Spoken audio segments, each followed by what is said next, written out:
Welcome back, Blue Devils, to our first broadcast of Blue Media Network News. I'm Sonse'rae Fuery. And I'm Jayren Etienne. We are switching gears from Blue News to include more of our media entities here at Dillard University, such as the Kubion newspaper and Game Day Sports. Over a month ago, conservative activist Charlie Kirk was shot and killed while visiting a college campus in Utah. His death is still sparking both criticism and praise from people with different views. This has led to many death threats, including threats to HBCU institutions across the country. Zuri Primos has the story. The Dillard University community was shaken last week when threats were made towards historically black colleges and universities across the nation. A social media post was reshared online that threatened Southern University students. The threat included a full manifesto. HBCUs call other chiefs and see have they received threats of anything. And after no one in New Orleans had received threats, then I called Baton Rouge, which I knew had received a threat, but I called to see if she could give me some, just enough information to know what we were trying to work on. The threats caused HBCUs around the nation to go on lockdown. The schools included were Southern University in Baton Rouge, Alabama State University, Clark Atlanta University, Bethune-Cookman University, Hampton State University, Spelman College, and Virginia State University. The threats incited fear in Dillard University students. The person said that he was going for all HBCUs, so I did feel a little bit of fear. I hope everybody's safe, no matter what, not just with this situation, but in total with everything that's going on. It's a very strange world, and it's very dangerous out there, so everybody stay safe. Although Dillard University is a gated community, campus security remains on duty 24/7. This is Zuri Primos reporting for BMN News. Dillard University Police is aware of the threats, and if you see something, say something. You can reach campus police at 504-816-4911. Controversy and concern were front and center at a recent Dillard University Town Hall meeting with students and President Guillory. Students also raised serious issues, ranging in mold in residence halls to a troubling email exchange to the unexpected departure of a beloved campus minister. Makayla Perkins has the story. It was standing room only in George's Auditorium on August 28th as Dillard University students demanded answers from administration. For many, this town hall was a long time coming. I lived in Williams. I lived on the second floor at first, and then I moved onto the third floor during the second semester. I moved from the second to the third floor because I had mold in my shower. I had been feeling like I thought I was having like symptoms of allergies and stuff like that, but once I looked online, they said that black mold could be a reason of why I've been feeling sick. One of the most pressing concerns, housing conditions. Students describe chronic issues such as mold, leaks, and overall maintenance, some dating back years. But the frustration didn't stop there. The tone of student discourse also came under fire. A recent campus-wide email exchange where students were allegedly insulted left many feeling disrespected and unsupported by leadership. It was privately said amongst you all that maybe y'all should have taken me off of the email. And even if it was supposed to be said amongst you all, that's how y'all speak about students amongst yourselves. But perhaps the biggest emotional moment came when students demanded answers about the termination of Reverend Herbert Brisbane, who had served as the head of Lawless Chapel. I sat down with third-year criminal justice major DeJuan Fuel, who serves as assistant to the chaplain in Lawless Memorial Chapel. I feel that with the loss of a chaplain, students are losing someone who is very pivotal in spiritually guiding them. I'm Makayla Perkins reporting for BMN News. We sent several emails to the president's office, and we're waiting for a response. There's no word at this time of another town hall meeting happening before winter break. The brand new off-campus dorm, the Innovation Collective, opened this fall, and students are all moved in. However, for those who drive, their problems are on the outside. Limited parking has become a major headache. BMN News reporter Montreal Dukes has the details. The Innovative Collaborative is one of the newest buildings on campus.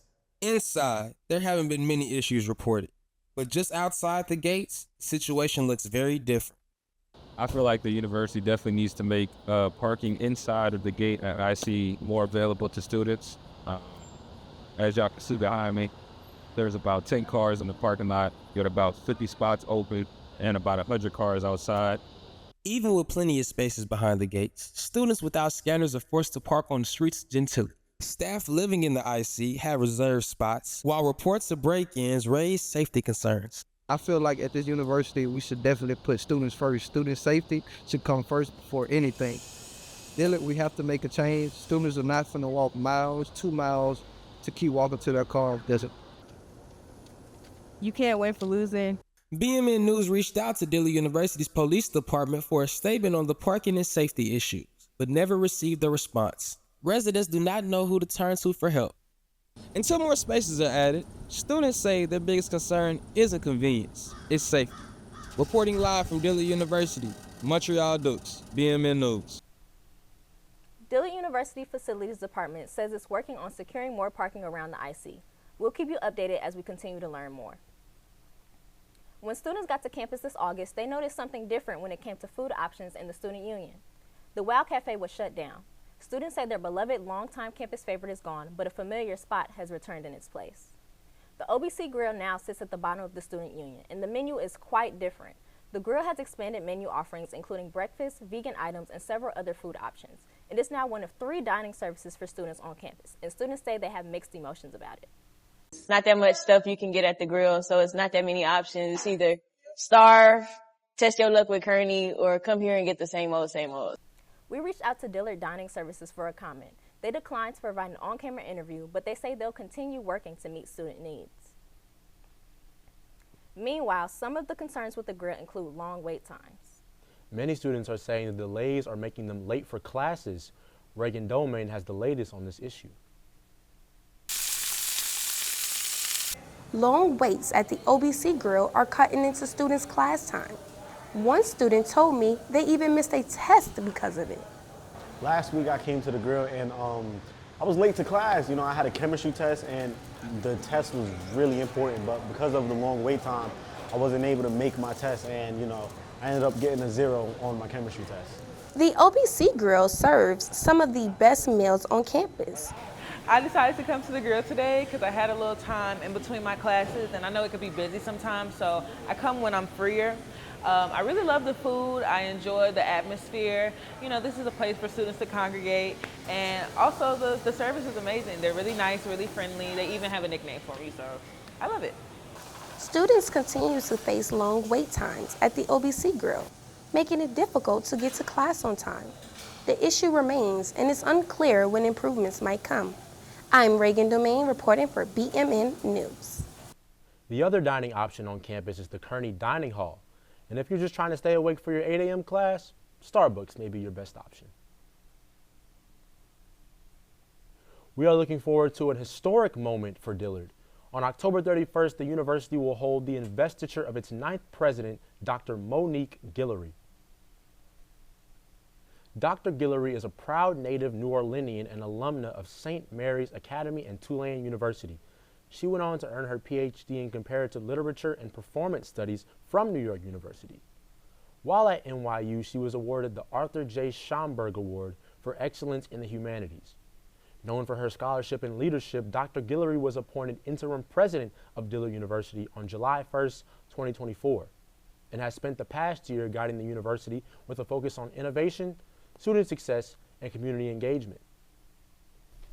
Well, with everything happening on campus this semester, the athletic department is ready to take the spotlight back. Sports anchor Chase Lacy is here with an update on Dillard athletics. What you got for us, Chase? Do you hear it ringing? Ringing? I'm sorry? The men's basketball championship ring. Oh. We'll be right back with more on that after this quick break.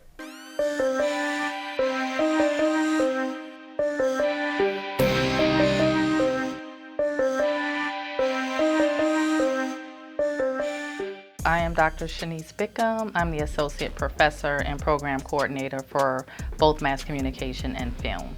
What's unique about our program is that we focus on nurturing the students holistically, meaning even if you're a multimedia journalism student, you do have opportunities to take public relations courses. As PR students, you do get to engage with multimedia courses as well. I didn't want to do anything in production at all whatsoever.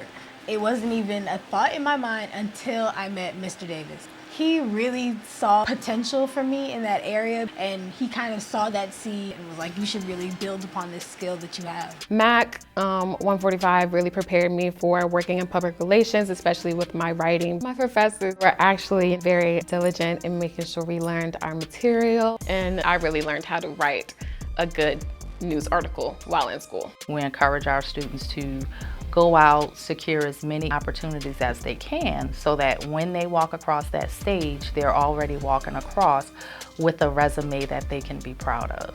Mr. Davis and Dr. Bickham and Ms. Russo have been terrific. They saw something in me. They've allowed me to have so many opportunities with what I'm doing. You know, they've really have tried to make it their mission that we as students here get field experience. When you come to Dillard, you come to a family that embraces you, a family that's not going to let you fall, a family that's going to push you to be your best self. I loved Dillard University. I had such a great career here. I've always felt seen like an individual and not just a number. My experience in undergrad at Dillard was one of the best things ever. I tell people all the time, it was so loving. It was so much of an experience that I never imagined I would have. We have current students here. We have alumni who are eager to impart their knowledge on prospective students. If you are considering a degree in mass communications, Dillard is the best place for you to do that. We get field experience, you learn from your peers, you learn from people who have been in this career for years. So definitely Dillard is the right choice for you if you want to have a career in the mass comm field.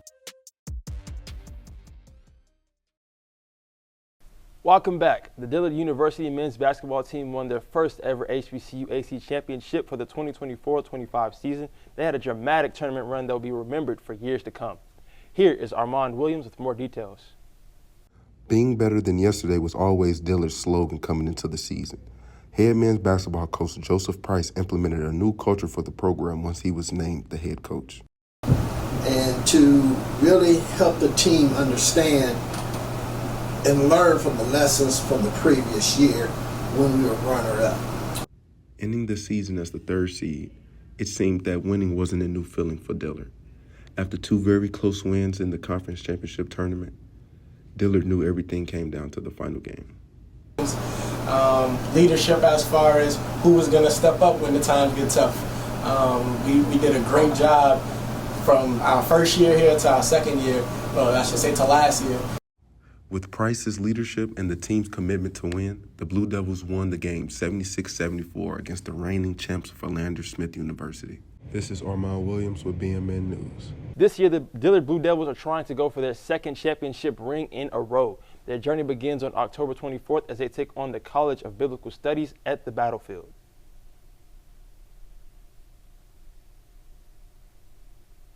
It's not just the men's team turning up the heat on the court. The Lady Blue Devils volleyball team are back on the court after a historic season. The team is preparing to defend their HBCU AC title.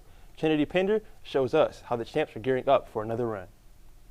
The championship banner may be hanging high in Den Hall, but for Dillard volleyball, last year's ring is now in the rear view. We are taking it one day at a time, and like I tell the team all the time, we never underestimate an opponent. And we just have to make sure that we stay focused and we are not looking back on the accomplishments we had, but moving forward to add to them. Honestly, it meant everything, especially being that this was my first year playing college ball. It was really a way to bring in that first year and going into this season, like continuing to work hard and try to make that happen again. The Lady Blue Devils are stepping onto the court with new players, fresh energy, and one clear mission: to prove they're still the team to beat. Focus. Making sure that everybody is on the same page and just that we have discipline, so then that way we are prepared, not physically but also mentally, for the challenges up ahead. It definitely gave me an overarching goal. Like, we've already hit that accomplishment one time, so it's definitely not only in reach, but it's right there. So it's no reason that every practice we shouldn't be going, or I shouldn't be going 110%. As reigning champions, every match this season comes with a target on their back, and they're ready to defend their crown.